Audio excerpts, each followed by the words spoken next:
अभी तक हम लोगों ने श्रीमद् भगवत गीता के महात्म्य का अध्ययन कर रहे हैं, जो पद्म पुराण से लिया गया है।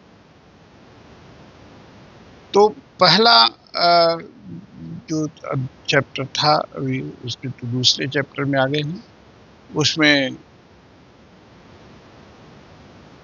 भगवती भक्ति का जो है हो रहा था। भगवती भक्ति का जो है वो नारद जी से संवाद हो रहा था। नारद जी ने उनको ढाढ़स बढ़ाया कि उनके पुत्र मरणासन्न हो गए थे, लेकिन वृंदावन में आकर युवती हो गई थी। तो वैसे ये कथा जो है सूत जी कह रहे हैं नैमिषारण्य। तो सूत उवाच तस्य बचः समाकर्ण्य कारुण्यं नारदो गतः तयोर्बूधनमारेभे कराग्रेण विमर्दयन्। तस्य बचः समाकर्ण्य, तस्य किसके लिए आया? भक्ति के लिए आया। भक्ति के वचन को सुनकर नारद जी को बड़ी करुणा आई और वे उन्हें हाथ से हिला डुला कर जगाने लगे। जो उनके पुत्र थे उनको जगाने लगे। और मुखम संयोज्य कर्णान्ते शब्द मुच्चै समुच्चरन् ज्ञान प्रबुध्यताम शीघ्रम रे वैराग्य प्रबुध्यताम। मुखम संयोज्य कर्णान्ते, कानों के पास अपना मुंह ले गए और नारद जी उनसे दूर से कहा, ओ ज्ञान जल्दी जाग पड़ो। फिर वैराग्य के पास गए, वैराग्य जल्दी जग पड़ो। वेद वेदांत घोषैश्च गीता पाठैर्मुहुर्मुहुः बोध्यमानौ तदा तेन कथंचित्तोत्थितौ बलात्। फिर उन्होंने वेद ध्वनि की, वेदांत का घोष किया और बार बार गीता पाठ करके उन्हें जगाया। इससे वे जैसे तैसे बहुत जोर लगाकर उठे। नेत्रैरनवलोकन्तौ जिह्वन्तौ सालसाउभौ बकवत्पलितौ प्रायः शुष्ककाष्ठसमाङ्गकौ। किंतु आलस्य के कारण वो जम्हाई लेते रहे और सोते से रहे। भाव ये है कि सब कुछ प्रयास किया नारद जी ने, लेकिन वैराग्य और ज्ञान, इन दोनों को चेतना और थोड़ी तो आई, ज्यादा नहीं आई। क्षुच्छामौ तौ निरीक्ष्यैव पुनः स्वापपरायणौ ऋषिश्चिन्तापरो जात किम विधेयं मयेति च। इससे नारद जी को बड़ी चिंता हुई। उन्होंने कहा कि मैंने प्रयास तो किया, लेकिन इनमें अभी चेतना नहीं आ रही। आगे कहते हैं, अहो निद्रा कथम जाति वृद्धत्वं च महत्तरम चिंतयन्नेति गोविंदम स्मारयामास भार्गव। इनको यह नींद और इससे भी बढ़कर इनकी वृद्धावस्था कैसे दूर हो। शौनक जी इस प्रकार चिंता करते करते वे भगवान का स्मरण करने लगे।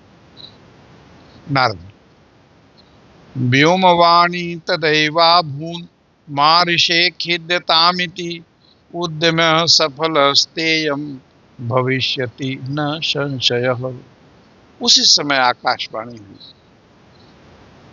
कि हे मुने, खेद मत करो, तुम्हारा यह उद्योग निस्संदेह सफल हुआ।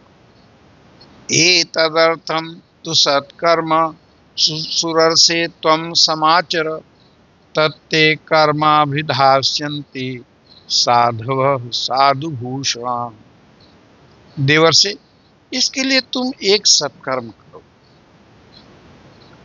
वह कर्म तुम्हें संत शिरोमणि महानुभाव बताएंगे। सत्कर्मणि कृते तस्मिन् सन्निध्या वृद्धतानयो गमिष्यति क्षणात् भक्ति सर्वतः प्रसरिष्यति। उस सत्कर्म का अनुष्ठान करते ही क्षण भर में इनको नींद और इनकी वृद्धावस्था दोनों ही समाप्त हो जाएगी और भक्ति का प्रसार होगा। इत्याकाशवचः स्पष्टम तत्सर्वैरपि विश्रुतम। उस आकाशवाणी को सभी ने सुना। नारदो विस्मयं लेभे नेदम ज्ञातमिति ब्रुवन्। और नारद जी को बड़ा विस्मय हुआ और वे कहने लगे, मुझे तो इसका कुछ आशय समझ में नहीं आया, किस संत से पूछूं? यही कहा गया है कि संत तुम्हें बताएंगे, अब किस संत से पूछूं? तो नारद उवाच अनयाकाशवाण्यापि गोप्यत्वेन निरूपितं किं वा तत्साधनं कार्यं येन कार्यं भवेत् तयोः। इस आकाशवाणी ने भी एक गुप्त रखा कि कौन सा साधन किया जाए, किस संत से मिला जाए, यह समस्या दूर। क्व भविष्यन्ति संतस्ते कथम दास्यति साधनम मयात्र किम प्रवर्तव्यम यदुक्तम व्योम भाषया। वे संत न जाने कहाँ मिलेंगे और वो किस प्रकार का साधन बताएंगे, हम कर पाएंगे कि नहीं कर पाएंगे, उसके अनुसार मुझे क्या करना चाहिए। इस चिंता में थे। सूत जी आगे कहते हैं, सूत उवाच तत्र द्वावपि संस्थाप्य निर्गतो नारदो मुनि तीर्थम तीर्थम विनिष्क्रम्य पृच्छन् मार्गे मुनीश्वरान्। और नारद जी उसके दुख को दूर करने के लिए कौन संत मिलेंगे, हर तीर्थ में हो गए। वृत्तान्तः श्रूयते सर्वैः किंचित् निश्चित्य नोच्यते असाध्यं केचन प्रोच्य दुर्गेयमिति चापरे। सभी उसको सुनते थे, अपने हिसाब से कुछ साधन बताते थे, लेकिन कुछ उनको समझ में नहीं आया। मूकी भूता स्थाने तो कियंतस्तु पलायिता। बहुत से तो शांत हो जाते थे, कुछ बोलते ही नहीं थे, सब जगह गए, लेकिन किसी से उनको शांति नहीं मिली कि क्या करें इसके दुख को दूर करने। दुख क्या था? ये भक्ति के जो दो पुत्र थे, ज्ञान और वैराग्य, वो दोनों ही जो है वो अचेतावस्था में थे। हाहाकारो महानाशे त्रैलोक्ये विस्मयावह वेद वेदांत घोषैश्च गीता पाठै विबोधितुम्। त्रिलोकी में महान आश्चर्यजनक हाहाकार मच गया। लोग आपस में कानाफूसी करने लगे। भाई जब वेद ध्वनि, वेदांत घोष और गीता पाठ के सुनने पर भी भक्ति, ज्ञान और वैराग्य तीनों नहीं जगाए जा सके, तब और कौन सा उपाय बताया जाए। योगिना नारदेनापि स्वयं न ज्ञायते तुजत् तत्कथं शक्यते वक्तु मितरैरिह मानुषै। लोग कहने लगे कि जिसको नारद जी नहीं सुलझा सकते, उनको हम लोग क्या कर सकते हैं, हम तो नारद के नीचे ही। एव ऋषि गणै पृष्ठै निर्णयोक्तुं दुरासदम। तो अब ये समझ में आ गया ऋषियों के हिसाब से, तो भाई दुराधर्ष है, तो मुश्किल है। ततश्चिंतातुरसोऽथ बदरी वनमागत। तो बद्रिकाश्रम में गए नारद जी। तपश्चरामि चात्रेति तदर्थं कृतनिश्चयः। वहां उन्होंने निश्चय किया कि मैं तप करूंगा। तावददर्श पुरतः सनकादीन मुनीश्वरान् कोटसूर्य समाभासा मुवाच मुनिसत्तम। वहां पर जो है उनको सनक, सनंदन, सनातन और सनत कुमार, ये चारों लोग वहां मिले और उन्हें देखकर अब मुनिश्रेष्ठ उनसे भी पूछ रहे थे। अब उनसे भी वही प्रश्न किया। नारद उवाच। नारद जी ने क्या कहा? इदानीं भूरि भाग्येन भवद्भिः संगमो भवत् कुमारा ब्रुवतां शीघ्रं कृपां कृत्वा ममोपरि। हे महानुभाव, आप लोग ममोपरि, मेरे ऊपर कृपा करें और इस संकट के समाधान को आप बताएं। भवन्तो योगिनः सर्वे बुद्धिमन्तो बहुश्रुताः। आप लोग महान योगी हो और बुद्धिमान हो, बहुश्रुत हो, बहुत कथाओं को, बहुत वेदों को सुने हुए। पंचहायन संयुक्ता पूर्वे शामपि पूर्वजाः। और आपके पूर्वजों के भी आप पूर्वज हैं। तो अब आप भी बता सकते हैं कि ये संकट कैसे। सदा वैकुंठ निलया, आगे कहते हैं कि इतना ही नहीं, आप सदा वैकुंठ निलया, वैकुंठ में ही रहते हैं। हरि कीर्तन तत्पर, और हरि कीर्तन भगवान के शरण में रहते हैं, उनकी कीर्तन करते हैं। लीला अमृत रसोन्मत्ता कथा मात्रैक जीविनः। और उसी में आप उन्मत्त रहते हैं, भगवान की कथा में। एकमात्र भगवत कथा ही आपके जीवन का आधार। हरे शरणम एवं ही नित्यम येषां मुखे वचः, अतः काल समादिष्टा जरायुष्मांत बाध्यते। हरे ही शरणम, यह वाक्य सर्वदा आपके मुख में रहता है। इसी से काल प्रेरित वृद्धावस्था भी आपको बाधा नहीं पहुंचाती। येषां भ्रूभंग मात्रेण द्वारपालौ हरे पुरा, भूमौ निपातितो सद्यो यत्कृपातः पुरं गतो। एक बार सनक सनंदन जब भगवान से मिलने जा रहे थे तो जय और विजय ने उनको रोक दिया था। तो क्रोध करके उन्होंने कहा, क्रोध नहीं किया लेकिन उन्होंने कहा कि देखो, हम लोग तुमसे प्रार्थना कर रहे हैं, तुम हम लोगों को नेग्लेक्ट कर दे रहे, और 3 लोगों को हमारे आगे भगवान से मिलने के लिए जाने दिया। तो तुम में भेदभाव है और तुम भेद बुद्धि लेकर के समत्व में नहीं हो, भेद बुद्धि है, इसलिए तुम वैकुंठ में रहने के योग्य नहीं हो। अब हम तुम्हारा रहने का व्यवस्था करते हैं। तब उन्होंने श्राप दे दिया कि तुम मर्त्य लोक में जाओ, जहाँ असमत्व है, जहाँ क्रोध है, लोभ है, दंभ है, वहाँ जाओ, यहाँ तो रहने लायक नहीं है। और वे वहाँ चले गए। वही नारद जी करें कि जिससे भ्रूभंग मात्र से, जरा सा नाराज होने से जय और विजय जो है नरक को गए। अहो भाग्यस्य योगेन दर्शनम भवतामिह, अनुग्रहस्तु कर्तव्यो मयि दीने दया पड़े। तो हे दयावान ऋषि, आप मेरी समस्या सुने और उसका निराकरण करें। अशरीर गिरोक्तम यत् किम साधन मुच्यताम। आकाशवाणी ने कहा है कि संत ही बताएंगे, तो वो कौन सा साधन है, सोई मत। अनुष्ठेयम कथम तावत् प्रब्रुवन्तु सा विस्तरम। और मुझे किस प्रकार उसका अनुष्ठान करना चाहिए, आप इसको विस्तार से वर्णन करें। मैं क्या करूं। भक्ति ज्ञान विरागाणाम सुखमुत्पद्यते कथम, स्थपनम सर्ववर्णेषु प्रेम पूर्वम प्रयत्नतः। भक्ति ज्ञान और वैराग्य को किस प्रकार सुख मिल सकता है, और किस तरह उनकी प्रेम पूर्वक सब वर्णों में प्रतिष्ठा की जा सकती है, इसके बारे में आप बताएं। कुमारा ऊंचू, तब उन कुमारों ने सनक सनंदन ने बताया।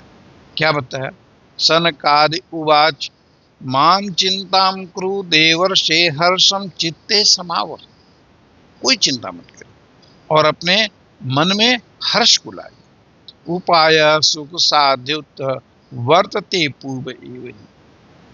इसका एक सरल उपाय पहले से विद्यमान है। अहो नारद धन्योसी विरक्ता नाम शिरोमणि, सदा श्री कृष्ण दासा नाम अग्रणी योग भास्कर।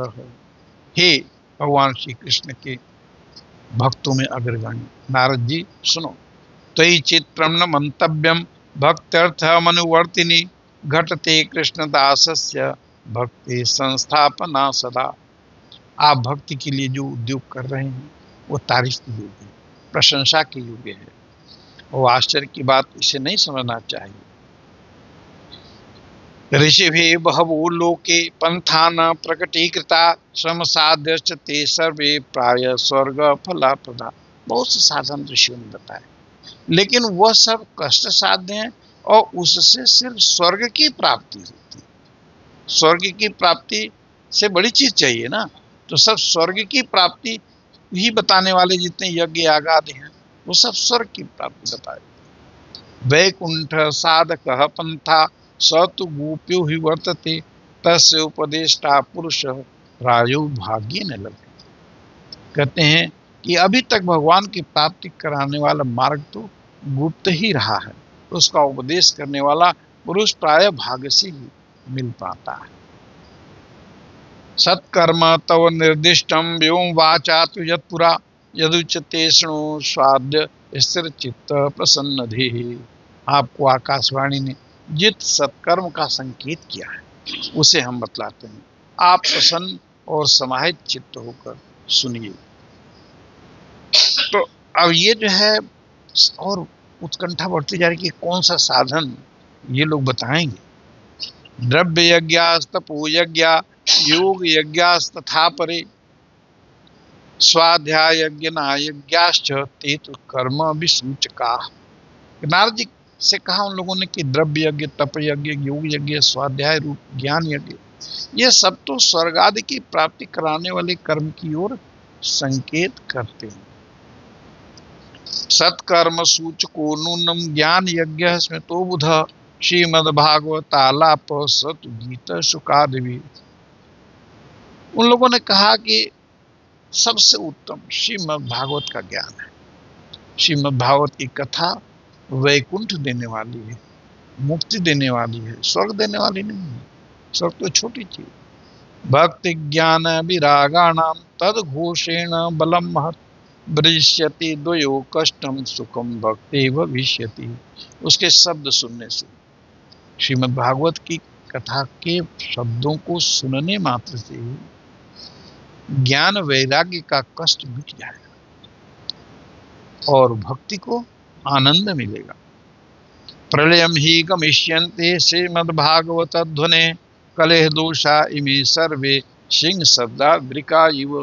जैसे सिंह के शब्द को सुन करके अन्य जानवर भाग खड़े होते हैं, उसी तरह से श्रीमद् भागवत का घोष जब होगा तो सारे पाप दूर हो जाएंगे और ज्ञान वैराग्य को नया जन्म मिलेगा।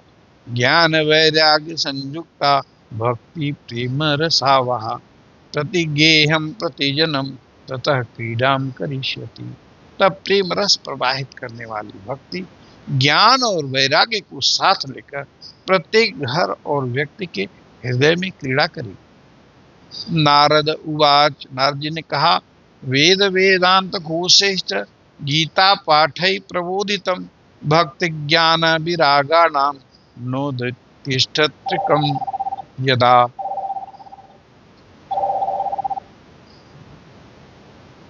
मैंने वेद वेदांत की ध्वनि और गीता पाठ करके बहुत जगाया, किंतु फिर भी भक्ति ज्ञान और वैराग्य ये तीनों नहीं जगे। ऐसी स्थिति में श्रीमद् भागवत सुनाने से वे कैसे जगेंगे? उन्होंने कहा कि जब गीता से ही नहीं जगे तो कैसे जगेंगे। छिंदस्तु संशयम हेनम भवन्तो मोघ दर्शना विलंबो नात्र कर्तव्या शरणागत वत्सलाः। आप लोग शरणागत वत्सल हैं तथा आपका दर्शन कभी व्यर्थ नहीं जाता। मेरे इस संदेह को दूर करें कि जब गीता से नहीं उनको प्रबोधन हुआ तो श्रीमद् भागवत से कैसे हो पाएगा। तो इसके बारे में कुमार लोगों ने कहा है आगे, तो हम इस कथा को अब दूसरे दिन करते हैं। यहाँ है, बताओ कर दें। तो कुमाराः ऊचु, तो आइए हम आगे भी इसको लेके चलते हैं। कुमाराः ऊचु वेदोपनिषदां सारा जाता भागवती कथा अत्युत्तमा ततो भाते पृथक भूता फलाकृते।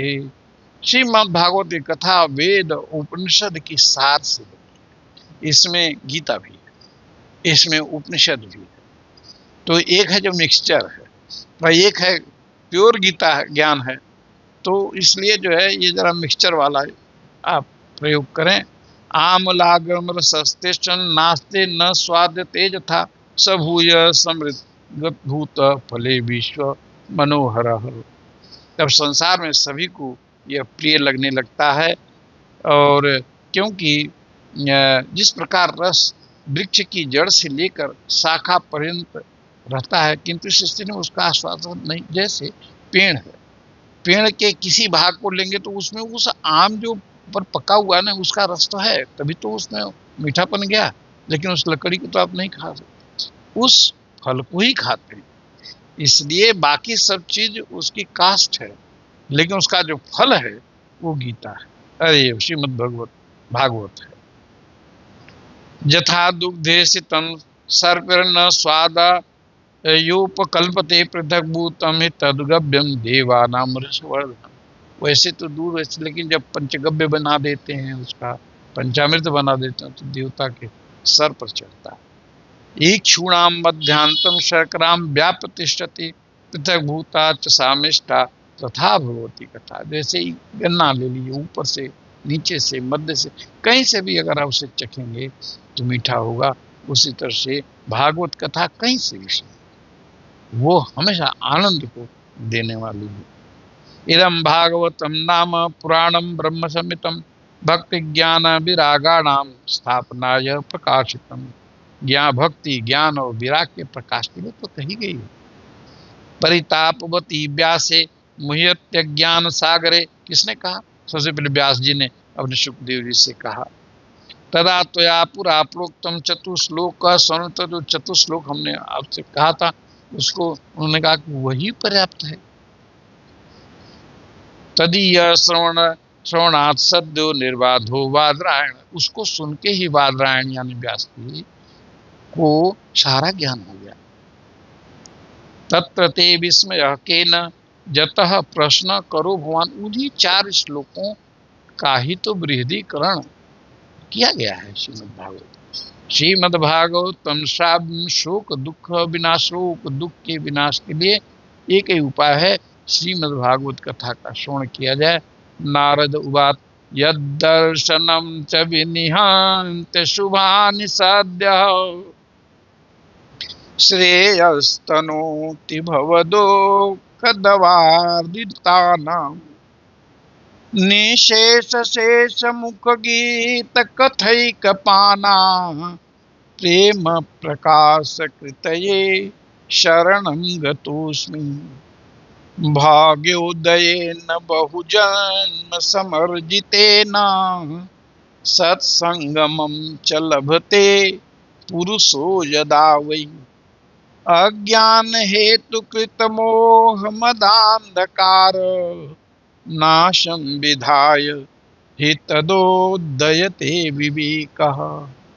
महान भाव, नारद जी कहते हैं कि आपका दर्शन जीव की संपूर्ण पापों को तत्काल नष्ट कर देता है, और जो संसार दुख रूप दावानल से तपे हुए हैं उनको शीघ्र ही शांति का वर्षा करता है आपका दर्शन। आप निरंतर शेष जी के सहस्र मुखों के द्वारा गाए हुए भगवत कथामृत का पान करते हैं।